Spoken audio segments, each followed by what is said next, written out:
अज़मा साहिबा, अब मुझे पता है अब आप झगड़ा साहब की भी बात का और इनकी बात का साथ जवाब देना चाहेंगी। वो तो कहते हैं कानूनी तौर पर स्क्रूटनी का अमल अभी जो है वो रोक देगा उनको। 2 जनवरी को तो जब फैसला होगा बैठेंगे तब देखी जाएगी। तो आपके ये पास कैसे होंगे?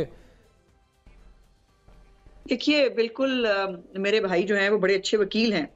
मुझे सिर्फ ये बता दीजिए कि आईने पाकिस्तान में 62(1)(f की जिसकी बात कर रहे हैं, क्या उसमें ताहयात नाअहली लिखी हुई है? जिसका जवाब है नहीं। जब उसके अंदर नाअहली लिखी हुई नहीं है, वो सुप्रीम कोर्ट ऑफ पाकिस्तान ने उसकी खुद से इंटरप्रिटेशन करके उसको जो है वो ताहयात नाअहली बना दिया। और किन हालात में बनाया ये सारे पाकिस्तान को पता है, सवाए बिलावल भुट्टो साहब के और पीपल्स पार्टी के। सिर्फ उनको नहीं पता कि किन हालात में मियां नवाज शरीफ साहब को बेटे से ख्याली तनख्वाह लेने पर जो है वो निकाला गया। कादर मंतोखेल साहब बड़े अच्छे वकील हैं, मुझे बताएंगे कि एसेट की डेफिनेशन ब्लैक्स लॉ डिक्शनरी से ली जा सकती है? मुझे मेरे भाई ये बताएंगे कि क्या उस एसेट पे जो उनके नाम पे भी नहीं था, जिसके अंदर उनका लेना देना नहीं था, बात पनामा से शुरू हुई थी और अकामा पे आकर उनको नाअहल कर दिया गया, क्या ये कानूनी तौर पर हुआ था? इन तमाम बातों के जवाबात मेरे प्यारे भाई के पास बिल्कुल हैं, लेकिन पता नहीं आजकल इनकी जो है वो थोड़ी सी याददाश्त। तो आपको क्या लग रहा है कि स्क्रूटनी के प्रोसेस से मियां साहब जो है वो क्लियर हो जाएंगे without next interpretation of supreme court? मैं आ रही हूँ। इलेक्शन एक्ट जो है वो पार्लियामेंट का एक्ट है, और जब प्रैक्टिस एंड प्रोसीजर एक्ट जो है जब उसको अपहेल्ड किया गया, उसके अंदर बाकायदा तौर पर यह लिखा गया कि पार्लियामेंट का जो इख्तियार है कानून बनाने का, उसको हम तस्लीम करते हैं और पार्लियामेंट जो है वो कानून साजी कर सकती है। पार्लियामेंट ने क्या कानून बनाया बाय द वे, उस कानून में मंदोखेल साहब और उनकी पार्टी भी हमारे साथ थी, उस वक्त इनको सब याद नहीं था। अब चूंकि पंजाब में एंटी नून लीग वोट लेने के लिए उनको लगता है कि इस तरह की फप्तियां कसने से, इस तरह की बातें करने से इनको वोट मिल जाएगा। मेरा ख्याल है खाम ख्याली है। लेकिन उस इलेक्शन एक्ट के अंदर हमने क्या तरमीम की? हमने ये आईने पाकिस्तान को नहीं छेड़ा, थोड़ा बहुत कानून हमें भी आता है मंदोखेल साहब। हमने ये कहा कि आईने पाकिस्तान में जहां पर कोई मुद्दत नहीं लिखी होगी नाअहली की, उसको 5 साल तसव्वुर किया जाए। अब मुझे ये बता दीजिए, इसमें आईने पाकिस्तान की सुपरमेसी हमने कहा चैलेंज कर दी। हमने ये कहा कि जहां आईने पाकिस्तान साइलेंट है, जहां नाअहली की मुद्दत नहीं है, उसको 5 साल समझा जाएगा। और बाय द वे मेरे भाई मुझे ये बताएंगे कि जो पूरी दुनिया में कहीं पर नाअहली जो है वो ताहयात होती है? ओके। और ये जो है ना कत्ल के मुल्जम जो है ना उसकी भी सजा 14 साल से ज्यादा की नहीं होती। ये खुद सियासतदान होके किसी दूसरे को एक बुग़्ज़ में, एक पता नहीं किस चीज के अंदर, उसके लिए वो केस प्लीड कर रहे हैं जो इनकी तालीमात के खिलाफ है, जो इनकी डेमोक्रेसी के जो ये बड़े स्टैंडर्ड्स जो जिसको ये ओन करते हैं ना उसके खिलाफ है। और बिलावल भुट्टो साहब, अगर मैं ये कह दूं मुझे क्यों रुलाया, फिर क्या करेंगे? तो ये अब ये देखना है कि ये रेट्रोस्पेक्टिवली होगा, जवाब दे रहे इसका इम्पैक्ट। कादर मंतोखेल साहब 30 सेकंड, मैंने फिर झगड़ा साहब की तरफ जाना, आप बात करना चाहते हैं? देखिए ये मुझे पता था ये गोलमोल जवाब देंगे। जब सुप्रीम कोर्ट ने उसको नाइल किए तो आइन का आर्टिकल 62(1)(f साइलेंट एक्ट के बारे में, तो उसकी तशरीह कौन करेगी? उज़मा बीबी, झगड़ा साहब, ये मैं, इसकी तशरीह करेगी सुप्रीम कोर्ट। और सुप्रीम कोर्ट की तशरीह अगले महीने में केस रखा हुआ है सारे। तो मेरी बहन, आप टीवी टॉक शो में तो डिफेंड कर लेंगे, मगर कानून को आप गोलमोल नहीं कर सकती है। आपने जिस केसेस का हवाला दिए उसका इससे ताल्लुक नहीं है। 62(1)(f ये है कि आपने मिस डिक्लेरेशन दिए, आपने छुपा लिया। राइट, झगड़ा साहब पिछले पता है टॉक शो में इनको फिक्र ये थी, हाँ अपीलों का फैसला नहीं हुआ। मैंने उसको भी कहा था कादिल भाई हो जाएगा अपीलों का फैसला।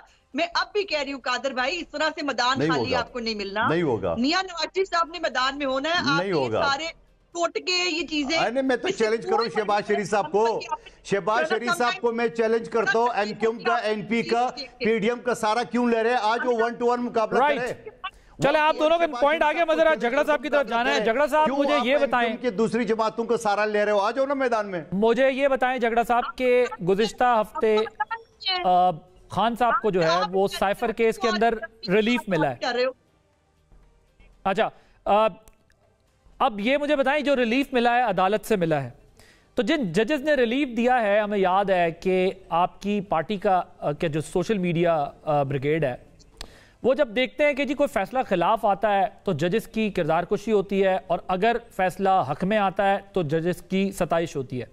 अब जब मिलिट्री कोर्ट्स वाला मामला था जो ऑनरेबल जजेस के साथ किया गया सोशल मीडिया के ऊपर, वो हम सब ने देखा ये कोई ढकी छुपी बात नहीं है जो कुछ हुआ। ये जो कल्चर है, ये जो मतलब अब आप क्या करेंगे? अब आप उन जजेस की तारीफ करेंगे?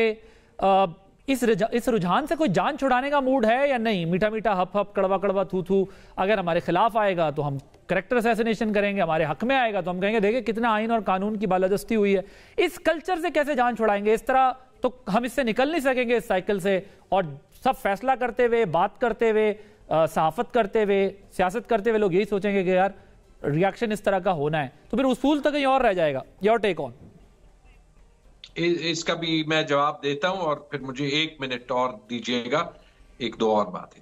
आपकी बात सही है, ये कल्चर गलत है, ये कल्चर नहीं होना चाहिए। मैं डिसएग्री करता हूं। हमारी सोशल मीडिया ब्रिगेड नहीं है। सब पार्टियों के सर आजकल सोशल मीडिया ब्रिगेड सब पार्टियों ने रखी हुई। बोलने नहीं, 2 चीजें।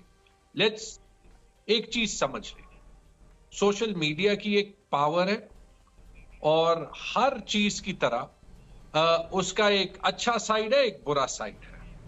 बुरा साइड हम सबको एब्जॉर्ब करना पड़ता है, खास तौर पे जब हम जो है वो किसी कुर्सी पे होते हैं, आपको गालियां सुननी पड़ती हैं, पर्सनल गालियां सुननी पड़ती हैं। ये हर किसी के साथ होगा। ये हकीकत है कि हमारी सोशल मीडिया पे प्रेजेंस बाकी पार्टी से बहुत ज्यादा है। और डॉक्टर साहब, मैं आपको एक बात बताऊं, आप खुद भी माशाल्लाह पढ़े लिखे आदमी हैं और आप बाहर से पढ़े हुए हैं, मुझे पता है।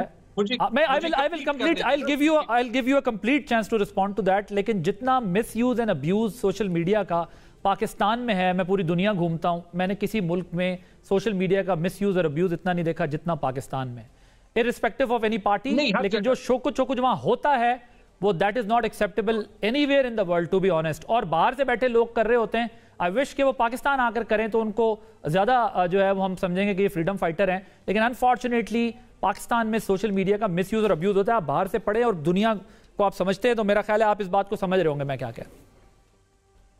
नहीं, पाकिस्तान में भी लोग जो है वो सोशल मीडिया इस्तेमाल करते हैं और ज्यादातर पाकिस्तान में करते हैं, बाहर भी करते हैं। We are fooling ourselves if we think कि बाहर लोग बैठे हैं या जिस चीज पे गुस्सा आता है लोगों को कि वो अपने आप को एक्सप्रेस नहीं करते। सोशल मीडिया का अच्छा साइड क्या है? पाकिस्तान में नहीं मानते तो जाके इजराइल और हमास और पैलेस्टाइन की जो जंग हो रही है उसमें देख ली। इजराइल वाले तो यही कह रहे होंगे कि कुछ भी हमने गलत नहीं किया और 1948 से कहते रहे। ये पहली बार है कि उनका नैरेटिव गलत साबित हो रहा है मगरबी दुनिया में। क्यों? इसकी वाहिद जिम्मेदार सोशल मीडिया है। अब मैं इस पे आता हूं। अगर कोई पीटीआई का सपोर्टर गैर मुनासिब कमेंट्स करता है सोशल मीडिया पे, गलत है। मैं आपके प्रोग्राम के थ्रू उन्हें कहता हूं ना करें। हमारी जुडिशियल हिस्ट्री चेकर्ड है, यह भी एक हकीकत है, लेकिन सोशल मीडिया को तो एक साइड पे करें। इन्हीं जजेस पे जिन्होंने साल बाद जजमेंट दी और बड़ी कॉम्प्रिहेंसिव जजमेंट दी, ठीक है, एक बेल पे, जो कि इस जजमेंट के नजर में तो साल पहले मिल जाना चाहिए था और उस केस पे भी बड़े संगीन सवालात डाल दिए। उसके बाद किस किस ने उन जजेस के अगेंस्ट जो है वो प्रेस कॉन्फ्रेंसेस की। सोशल मीडिया तो एक तरफ ना, मरियम औरंगजेब की मुझे शक्ल जो है वो याद है, उन्होंने की। तकरीबन सारी पार्टीज एक ही लाइन लेके एक ही वक्त पे। क्या ये सवाल नहीं उठाता? और क्या ये उसी प्रिंसिपल की नफी नहीं है जिसकी आप बात कर रहे हैं?